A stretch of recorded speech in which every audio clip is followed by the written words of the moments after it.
इस ई व्याख्यान में आप सभी का बहुत बहुत स्वागत।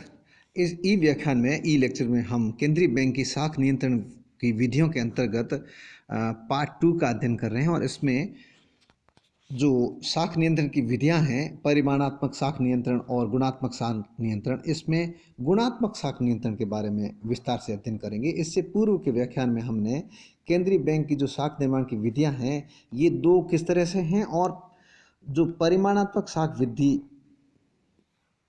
है इसके अंतर्गत कौन कौन से उपाय अपनाए जाते हैं, कौन कौन से कदम उठाए जाते हैं जिसके तहत साख को नियंत्रित किया जा सकता है, साख में कमी या वृद्धि की जा सकती है। इसके बारे में हमने विस्तार से अध्ययन किया था। उसका ही ये दूसरा भाग है और जिसमें हम केंद्रीय बैंक द्वारा जो साख नियंत्रण के लिए तरीके अपनाए जाते हैं उसके गुणात्मक तरीकों के बारे में आज अध्ययन करेंगे। क्योंकि मैंने ये कहा था कि परिमाणात्मक या क्वांटिटेटिव क्रेडिट कंट्रोल मात्राओं से संबंधित है, संख्याओं से संबंधित होता है और संख्याओं में परिवर्तन करके साख को नियंत्रित करने का कार्य किया जाता है। लेकिन गुणात्मक साख नियंत्रण के तरीकों में ऐसा नहीं है।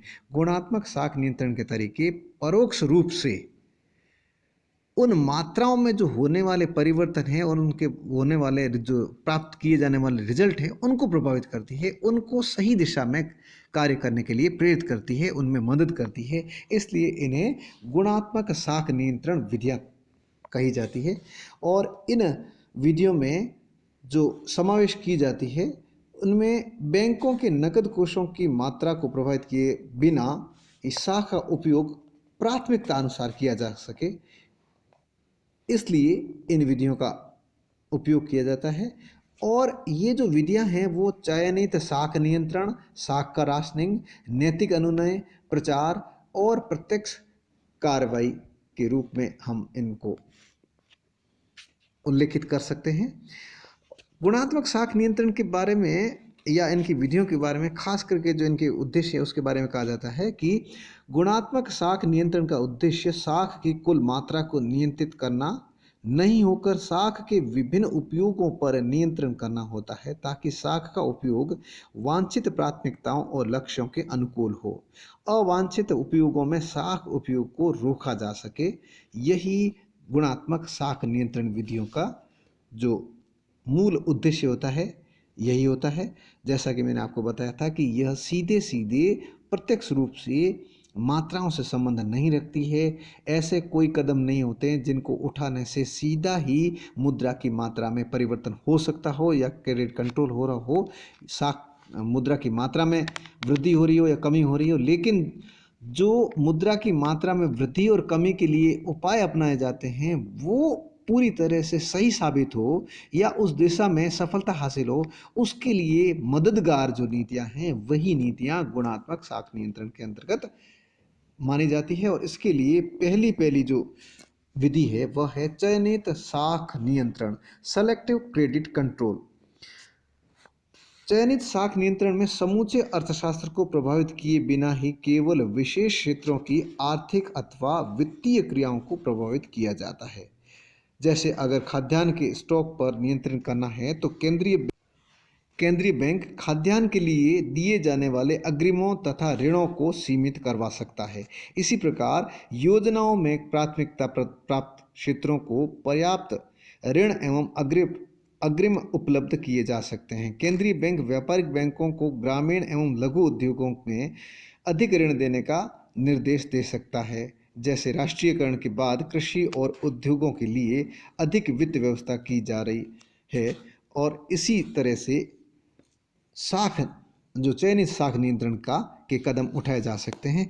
यानी विशेष रूप से जब साख में वृद्धि करनी होती है और किन क्षेत्रों में कमी है और किन क्षेत्रों को ऊपर उठाना है तो उसके लिए सेलेक्टिव जो एरिया है वो सेलेक्ट किए जाते हैं। उन एरियो में विशेष करके जो साख का विस्तार करना है उन एरियो में विस्तार किया जाना है तो उन एरियो के लिए नीतियां उस तरह की हो जाती है। जैसे मान लेते हैं कि कृषि क्षेत्र में क्रेडिट का विस्तार करना है, यानी कृषि ऋणों को बढ़ाना है, तो चाहे वो किसान क्रेडिट कार्ड बनाकर या फिर कम ब्याज दर पर या इस तरह से, यानी इस सेलेक्ट कर लिया एरिया कृषि को। तो अब एग्रीकल्चर क्रेडिट को बढ़ाने के लिए यानी काम क्या हो रहा था, शाख का विस्तार करना है, और विशेषकर उन क्षेत्रों में जिन क्षेत्रों में कमी है। तो इसमें हमने मान लेते हैं कि कृषि को चयन किया, सेलेक्ट किया, तो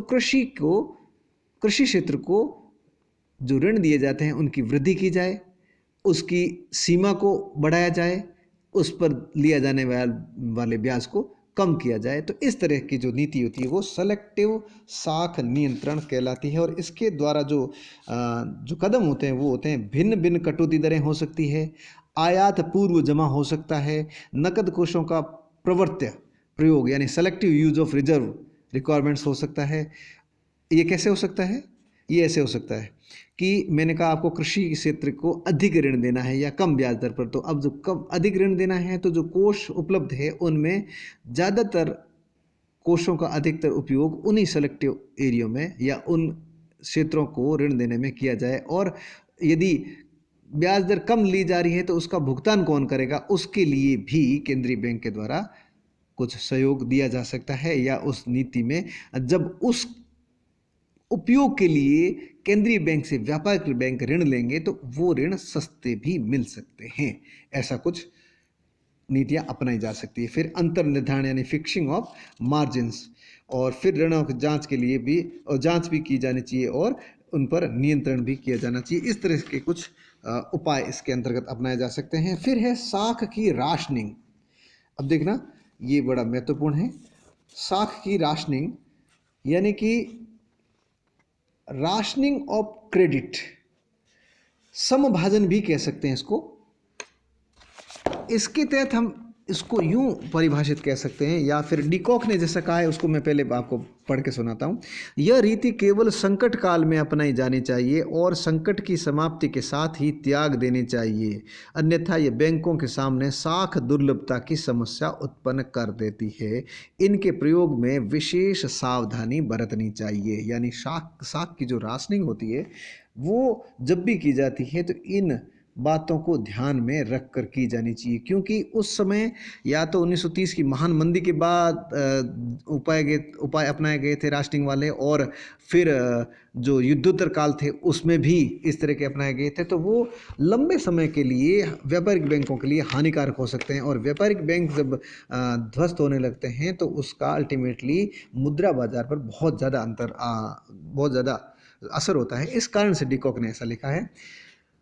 साख राशनिंग के अंतर्गत केंद्रीय बैंक एक विशेष बैंक या बैंकिंग प्रणाली के लिए साख की मात्राओं को सीमित कर देता है। यह कुल साख की मात्रा के रूप में होने पर मात्रात्मक नियंत्रण का रूप ले लेती है, और विशेष किस्म की साख से जुड़ी होने पर यह गुणात्मक या चयनित नियंत्रण का रूप ले लेती है। विश्व के विभिन्न देशों में केंद्रीय बैंकों द्वारा साख की राशनिंग की विधि का प्रयोग किया गया है। अधिनायक शाही राज्यों ने इस पद्धति का विशेष रूप से उपयोग किया है।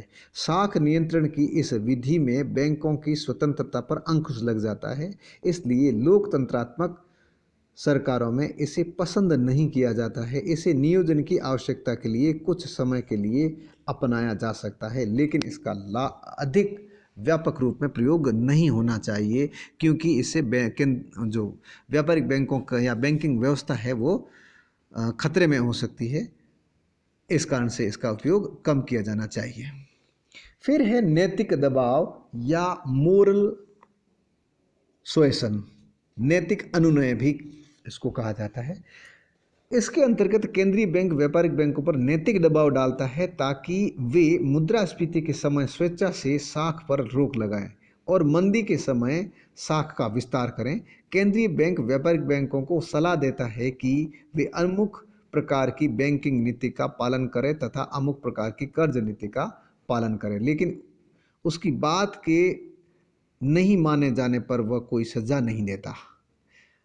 व्यापारिक बैंक का सम्मान करते हैं और वे मात्रात्मक यानी व्यापारिक बैंक जो है वो केंद्रीय बैंक का सम्मान करते हैं और मात्रात्मक और गुणात्मक साख के नियंत्रण होते हैं, उसको लागू करने में व्यापारिक बैंक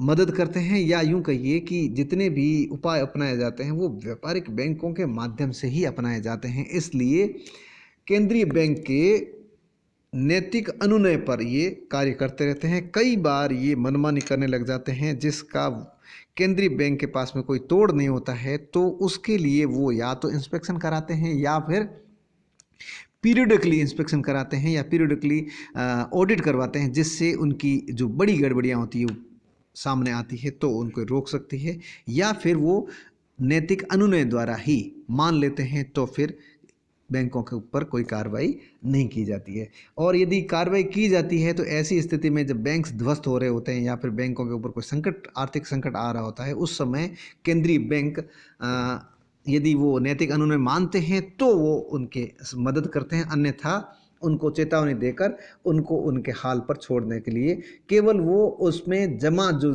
जनता का है उस पर वो ध्यान फोकस करते हैं, बैंक के ऊपर कम करते हैं। इसलिए प्रत्येक बैंक नैतिक अनुनय को भी मानती है। फिर है प्रचार, पब्लिसिटी। प्रचार में हम ये कह सकते हैं कि केंद्रीय बैंक साख व व्यापार की दशाओं पर नियमित रूप से आर्थिक वितरण प्रकाशित करते रहते हैं। इससे लोगों को उसकी साख नीति की भी जानकारी होती रहती है। समय समय पर मौद्रिक व बैंकिंग नीति पर केंद्रीय बैंक द्वारा किए गए प्रचार का व्यापारिक बैंकों पर गहरा असर होता है और उससे साख नियंत्रण के काम में सहूलियत बढ़ जाती है। बैंक दर व खुले बाजार की क्रियाओं के संचालन में प्रचार की भूमिका अहम होती है। इस तरह से पब्लिसिटी भी केंद्रीय बैंक द्वारा की जाती है, जिससे अर्थव्यवस्था में जो मौद्रिक नीति और केंद्रीय बैंक द्वारा जो नीति अपनाई जाती है या सरकार की जो मुद्रा प्रसार और मुद्रा संकुचन के संबंध में जो नीति अपनाई जाती है उसका सभी को जानकारी हो। इसके बाद अंतिम होती है प्रत्यक्ष कार्रवाई, जिसके बारे में मैंने अभी कहा था कि यदि ऐसा कुछ नहीं होता है तो केंद्रीय बैंक व्यापारिक बैंकों पर भी प्रत्यक्ष कार्रवाई कर सकती है, और चाहे वो वित्तीय संस्था हैं और वो यदि गलत तरीके से मुद्रा का प्रसार के दिशा में कुछ कदम उठा रहे हैं या ऐसा कुछ कर रहे हैं, तो उसके लिए भी वह केंद्रीय बैंक इसके लिए गुनाहगार या दोषी को कड़ी सजा देने के लिए तैयार रहता है और इस तरह के कदम उठा सकते हैं। और इस तरह से हमने देखा कि केंद्रीय बैंक किस प्रकार से साख के नियंत्रण हेतु नीतियां या विधियां अपनाती है। धन्यवाद।